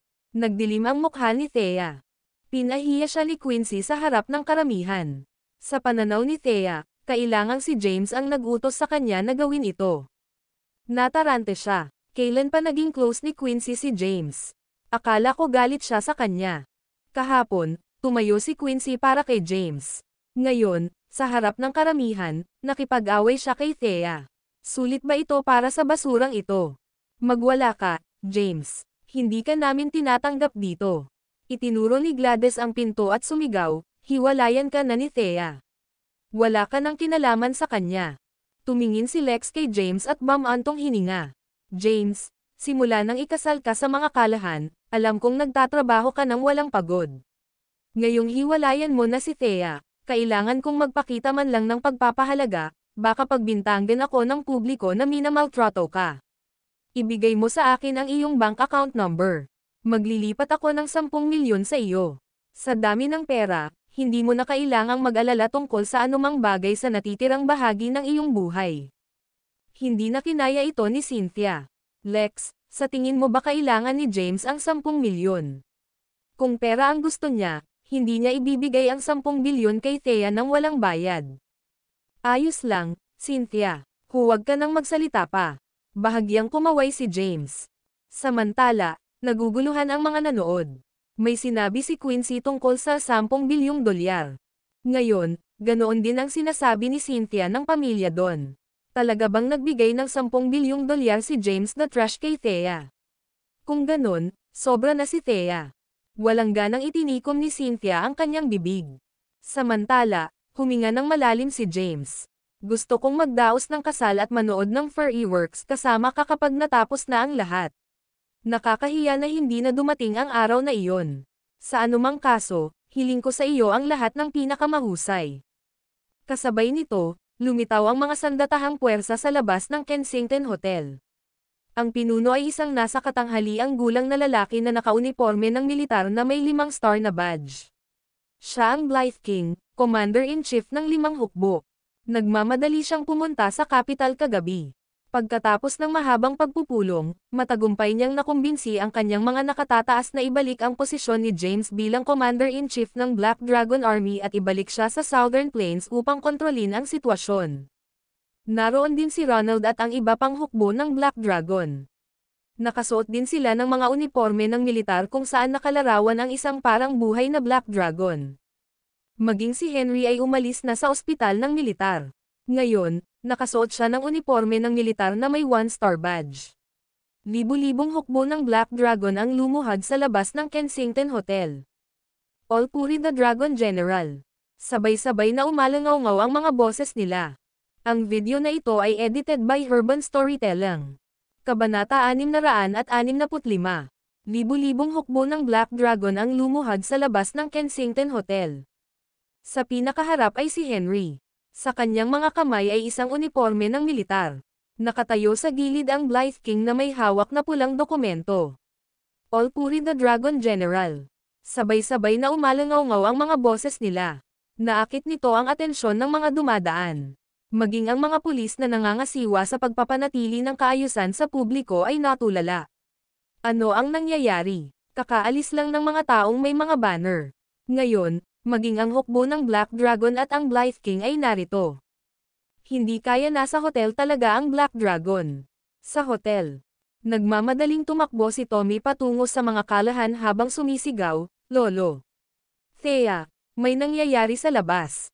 Kinawian ni Lex, "Nakakainis. Nasaan ang ugali mo?" "Hindi po, Lolo, may nangyayari." Ang hukbo ng Black Dragon at ang Blythe King ay sumisigaw na "All hail the Dragon General" sa labas. Nang marinig ito, natigilan ang lahat. Ang general ng Dragon. Nasa hotel ba ang Black Dragon? Iniskan ng mga tao ang kanilang paligid ngunit walang nakitang bakas ng Black Dragon. Laminggalinga rin si Thea sa paligid ngunit hindi siya makita. Kumunat ang noo niya at mamulong, "Anong nangyayari? Tingnan natin sa labas." Tumayo si Lex at tinungo ang pinto. Si Thea at ang iba pang mga kalahan ay sumunod sa likuran. Sinundan din sila ng mga bisita palabas. Si James lang ang nanatiling nakaugat sa lugar. Napakamot siya sa ilong at walang imak na bamulong, "Ano bang nangyayari?" Naguguluhan, lumabas siya ng hotel. Sa labas ng hotel, nakaluhod pa rin ang hukbo ng Black Dragon. Nasa pinakaharap si Henry na may hawak na damit na Black Dragon sa kanyang mga kamay. Lumabas ang mga kalahan sa hotel. Nang makita nila ito, natigilan sila. Lumapit si Thea sa hukbo ng Black Dragon at bumantong hininga, "Anong ginagawa mo? Wala talaga dito ang Black Dragon. Tsaka wala naman akong relasyon sa kanya. Bakit kayo nandito? Buhatin ang itim na dragon. Buhatin ang Black Dragon. Buhatin ang Black Dragon."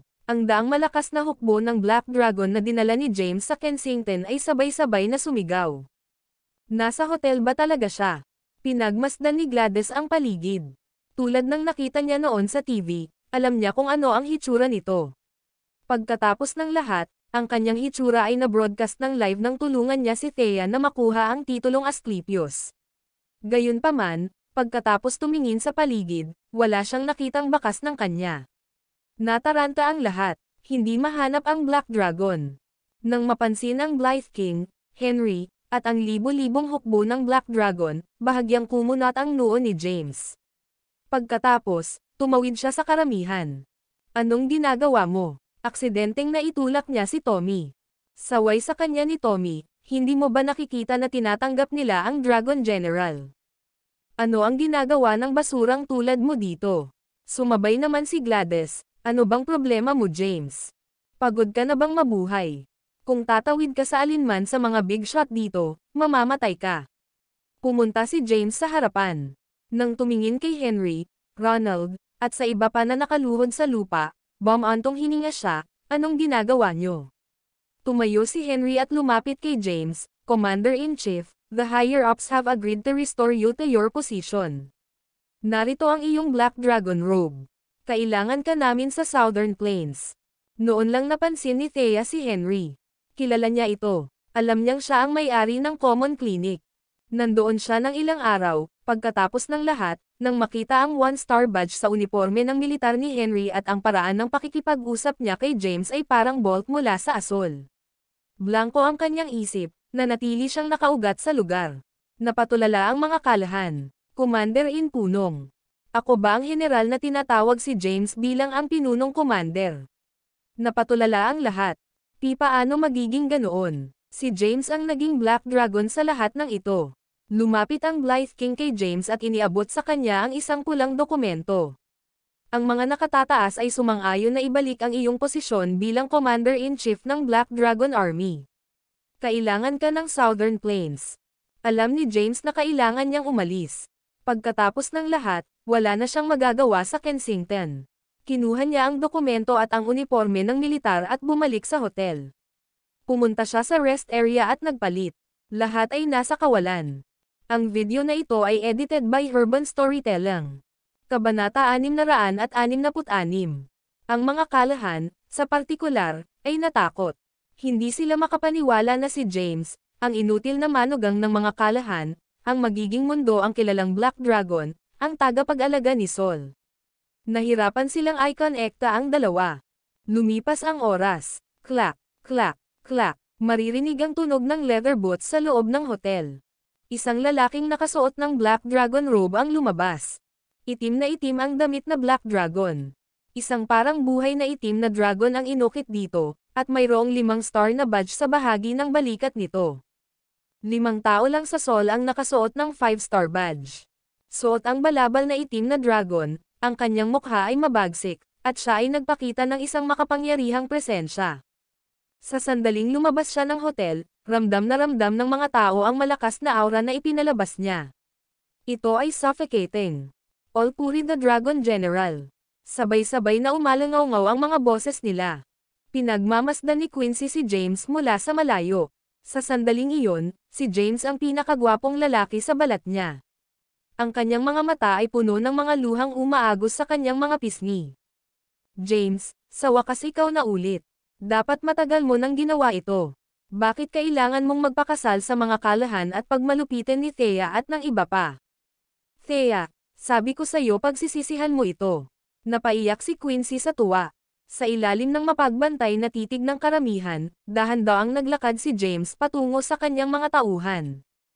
Ang mga tao ay walang kamalay-malay na gumawa ng paraan para sa kanya. Si Thea lang ang nanatiling nakaugat sa kanyang pwesto. Puno ng luha ang mga mata niya. Pagtingin kay James, na nakasuot ng Black Dragon robe, tumulo ang luha sa kanyang pisngi. Napaluha siya. Bakit? She bellowed. Nanatiling tahimik si James. Nasabi na niya ang lahat ng gusto niyang sabihin, ginawa niya ang lahat. Maaari, ngayon, sila ni Thea ay walang iba kundi mga estranghero. Hindi siya kabilang sa Kensington. Hindi siya kabilang sa mapayapang metropolis. Siya ay kabilang sa Southern Plains. Kailangan niyang protektahan si Sol at ipagtanggol ang mga hangganan nito. All Puri the Dragon General. Ang libong malakas na hukbo ng Black Dragon ay umawit. Nilunod ng mga boses nila ang mga pag-iyak ni Thea. 10,000 ang nagtipon sa labas ng hotel. Nang makita si James, na nakauniporme ng militar na may 5 star na badge sa kanyang balikat, tumulo ang luha sa kanilang mga pisngi. Ito ang ating Diyos ng digmaan. Ito ang aming tagapag-alaga. Ngayong kailangan ng kanyang bansa ang kanyang serbisyo, hindi niya tinalikuran ang kanyang mga responsibilidad. Nilaybot ni James si Thea at tumayo sa harap ng hukbo ng Black Dragon. Nagtaas siya ng kamay. Tumigil ang pag-awit. Tumayo. Bumangon ang libu-libong hukbo ng Black Dragon, ang kanilang mga aksyon ay kasabay ng isa't isa. Mga kasama ko sa bisig. Malubha ang sitwasyon sa hangganan. Hindi tayo kabilang dito sa Kensington. Bumalik tayo sa Southern Plains at salubungin ang ating mga kaaway sa labanan. Patayin. Patayin. Ipagtanggol mo si Sol. Protektahan ang ating inang bayan. Ang hukbo ng Black Dragon ay nasa mataas na espiritu. Sa sandaling iyon, libu-libong jeep ang dumating. Lipat na tayo. Sigaw ni James. Sa ilalim ng mapagbantay na tingin ng karamihan, ang hukbo ng Black Dragon ay sumakay sa mga jeep. Tumabi si Henry kay James at marahan siyang hinayla. James, paano ang asawa mo?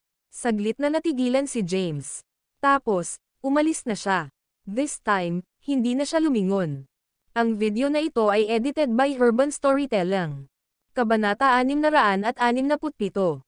Sa ilalim ng mapagmatsyag na tingin ng mga tao, sumakay si James ng jeep at umalis. Napaluha si Thea. Nakayuko siya. Pagtingin sa jeep na ngayon ay nasa malayo, tinapan niya ang kanyang bibig habang tumutulo ang kanyang mga luha. Sa sandaling iyon, alam niyang tuluyan na siyang nawalan ng lalaking lubos na nagmamahal at nagmamalasakit sa kanya. Palm, Diyos ng digmaan. Hihintayin namin ang iyong matagumpay na pagbabalik. Pagkaalis lang ng mga jeep ay naghiyawan ang mga tao. Natigil lamang ang kaguluhan sa labas ng Kensington Hotel pagkaraan ng 10 minuto. Nakatutok ang tingin ng lahat sa mga kalahan.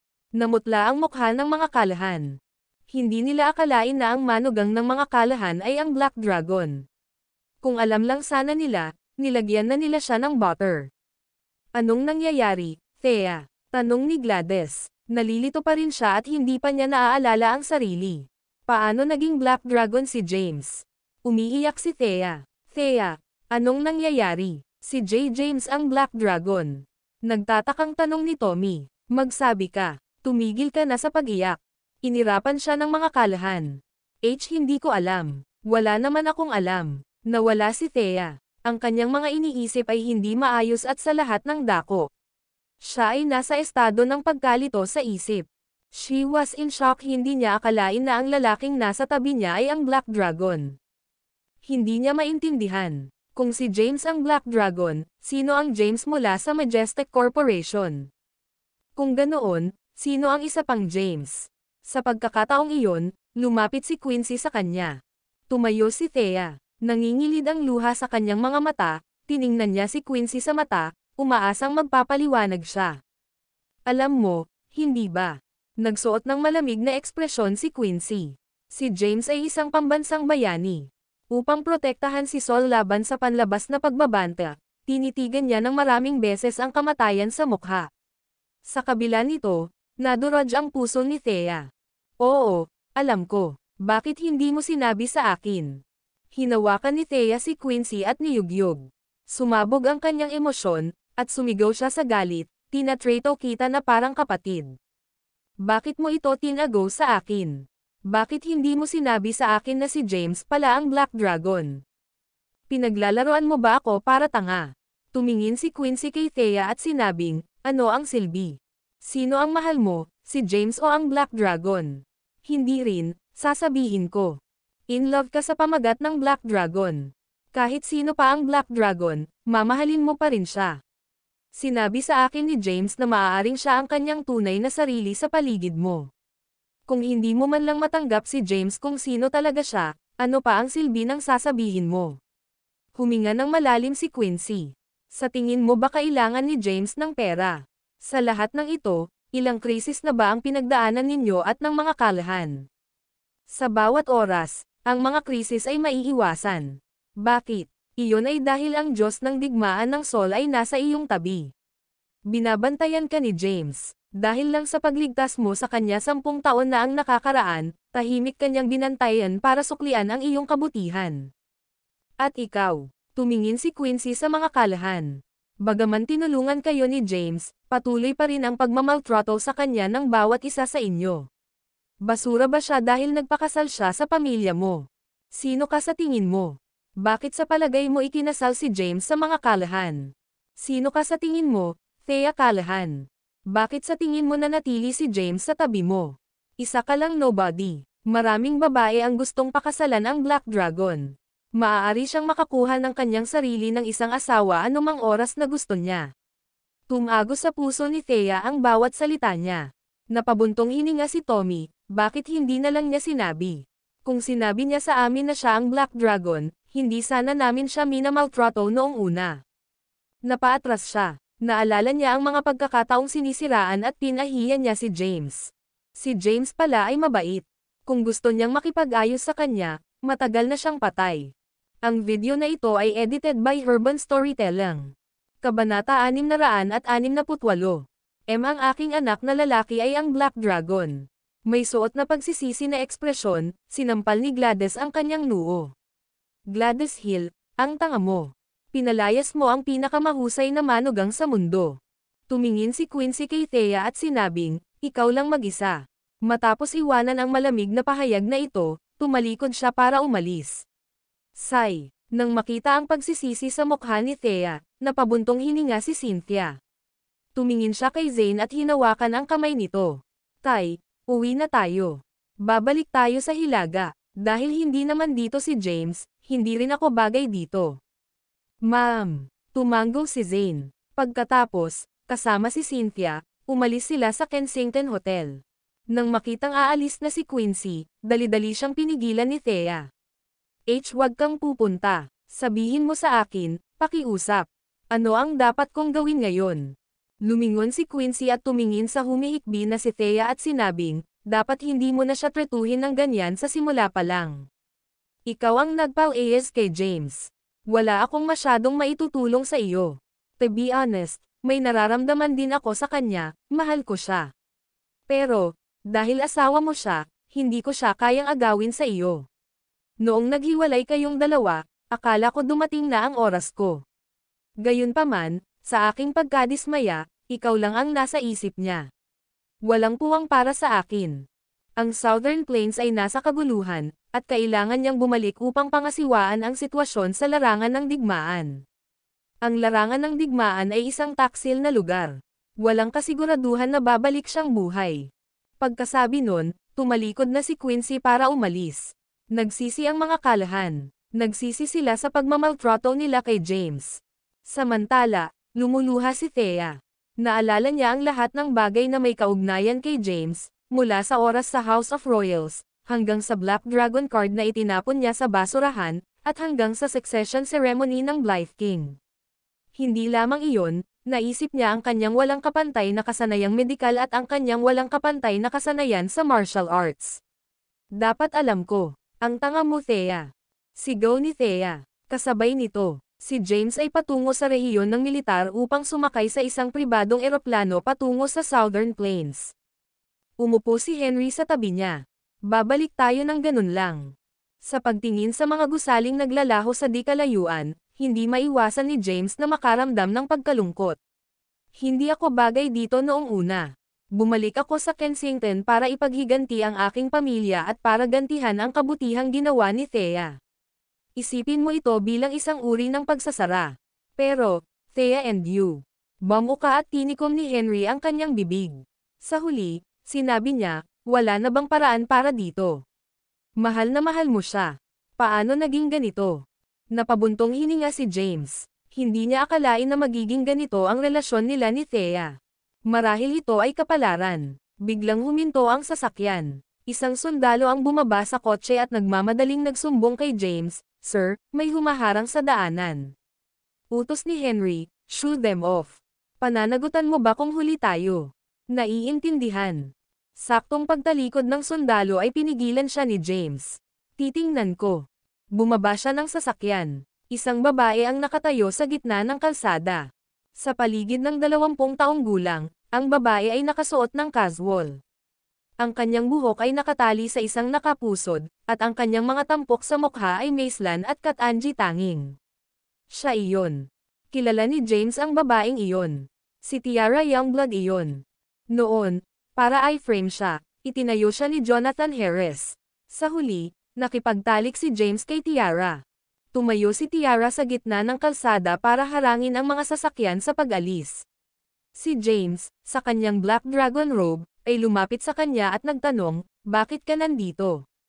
Inangat ni Tiara ang ulo para tignan siya. Bakit hindi ako pwede dito? Pupunta ako sa Southern Plains kasama mo. Lakas ng loob ni Tiara. Bumalik siya para ituloy ang kanyang kaligayahan. Alam niyang mawawalan siya ng pagkakataon magpakailanman kung patuloy siyang tatayo. Saglit na natigilan si James. Kaagad, sinabi niya, bagaman ako ay na-frame, ang katotohanan ay nananatiling may nagawa akong isang bagay na kakilakilabot sa iyo. Tatanggapin ko ang kahihinatnan nito. Gayunpaman, Hindi ngayon ang oras. Sa sandaling mapatahimik ko ang Southern Plains, at kung buhay pa ako sa puntong iyon, ipinapangako kong pakakasalan kita. Ayos lang ba iyon? Humingi ng tawad si James. Hindi niya alam kung paano masusuklian ang paghihirap na dinanas ni Tiara. Kaya lang niyang gumawa ng ganoong pangako. Ang video na ito ay edited by Urban Storytelling. Kabanata 669. 10 taon na ang nakalilipas, si Thea ay naging ganap na pumangit habang sinusubukang iligtas siya mula sa apoy. Binayaran niya ang kanyang pagligtas sa kanyang buhay sa pamamagitan ng pagbibigay sa kanya ng 10 bilyong dolyar. Wala na siyang utang ngayon, gayunpaman, may utang siya sa isa pang dalaga. Bilang lalaki, tama lang na aminin niya ang kanyang mga pagkakamali. Noon, kasal pa rin siya kay Thea. Sa makatuwid, hindi siya maaaring gumawa ng anumang mga pangako. Ngayon, pagkatapos na hiwalayan si Thea, kinailangan niyang bumalik sa larangan ng digmaan upang pangasiwaan ang sitwasyon. Pagtingin kay Tiara, ang dalagang nakaranas ng malupit na biro ng tadhana, nagbigay ng assurance si James. Sa kanyang saad, panatag na ang loob ni Tiara. Alam niya na si James, bilang tagapag-alaga ni Sol, ay tutuperin ang kanyang salita. Hihintayin kita sa Kensington. Hihintayin ko ang ligtas mong pagbabalik. Hindi nagtagal si James para makipag-chat. Agad siyang tumalikod para umalis at bumalik sa sasakyan. Bumaba si Tiara sa kalsada, at nagpatuloy sa paglalakbay ang jeep. Di nagtagal, dumating sila sa rehiyon ng militar ng Kensington. Naka-standby ang isang helicopter sa isang bakanteng lupain. Ang Blythe King ay personal na dumating upang makita si James. Tinapik niya ang likod ni James at sinabing, "James, iiwan ko sa iyo ang Southern Plains. Naghihintay ako sa iyong matagumpay na pagbabalik. Hindi na kami nakakapag-inuman kahit matagal na kaming magkakilala. Uminom tayo ng buo kapag nakabalik ka na." "Oo naman," nakangiting sabi ni James. Tapos, sumakay siya sa helicopter. "Palm, Ginoo." Sabay-sabay na umalangaw-ngaw ang boses ng mga sundalo. "Nais namin sa iyo ang pinakamahusay sa larangan ng digmaan at naghihintay sa iyong matagumpay na pagbabalik." Bumaba ang helicopter. Sa pagtingin sa lungsod sa ilalim niya, nakaramdam ng pangamba si James. "I wonder kung makakabalik ako ng buhay." Tahimik siyang bamulong. Ang sitwasyon sa Southern Plains ay mas malala kaysa sa kanyang inaasahan. Ito ay ang pinakakritikal na ito ay naging sa mga dekada.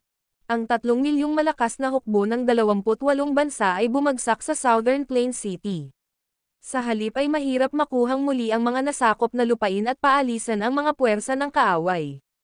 Maaaring tumagal ang digmaan sa loob ng maraming taon. Sa pagtingin sa tanawin ng lungsod na unti-unting nawawala sa kanyang paningin, si James ay nawala sa pagmumuni-muni. Hindi nagtagal, dumating ang helicopter sa Lavender Town sa Southern Plains.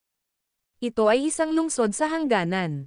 Ngayong umatras na ang hukbo ng Black Dragon mula sa Southern Plains City, itinago nito ang sarili sa Lavender Town upang muling i-deploy at muling ayusin ang puwersang panlaban nito. Sa rehiyon ng militar ng Lavender Town. "Welcome back, Commander-in-Chief." Pagkababa ni James sa eroplano, sabay-sabay na bumungad sa akin ang isang malakas na boses.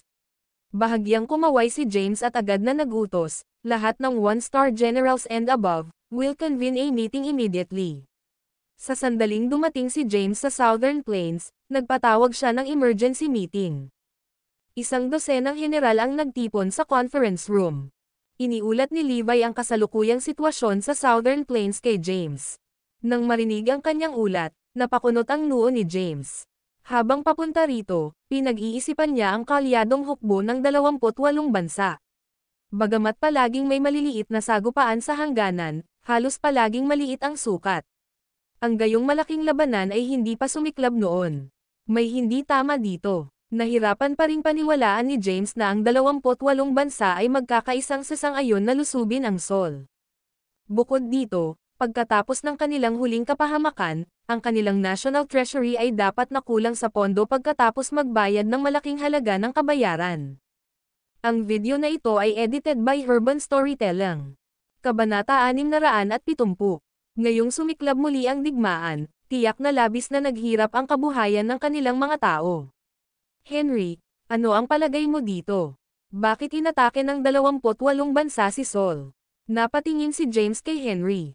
Bagamat hindi pa ganap na gumaling ang mga sugat ni Henry, nakalakad na siya. Nang sumiklab ang digmaan sa Southern Plains, sinundan niya si James dito. Matagal na pinag-isipan ito ni Henry. Maya-maya, sabi niya, "I think something's amiss." Nabigyang katwiran nila ang kanilang layunin sa digmaan sa pamamagitan ng pagturo sa mga buhay na nawala sa insidente ng pag-hijack. Sa tingin ko, may nag-ayos nito. Tumango si James. Ang pagsusuri ni Henry ay natutukoy. Kung ganoon, sino sa tingin mo? Ano ang kanilang layunin? Tanong ni James. Dapat malaman ng nasa likod ng mga eksena na, sa kabila ng pagpasok sa isang alyansa, ang kapangyarihang militar ng 28 bansa na pinagsama ay hindi kapantay ni Sol. Dapat nilang maunawaan na kapag pinagsama-sama ni Sol, ang pagdurog sa 28 bansa ay isang pirasong cake lamang. Saying that, he gazed at the generals, "Huwag kang tatayo dyan. Ibahagi ang iyong mga saloobin." Nang marinig ito, nagkatinginan ang mga general.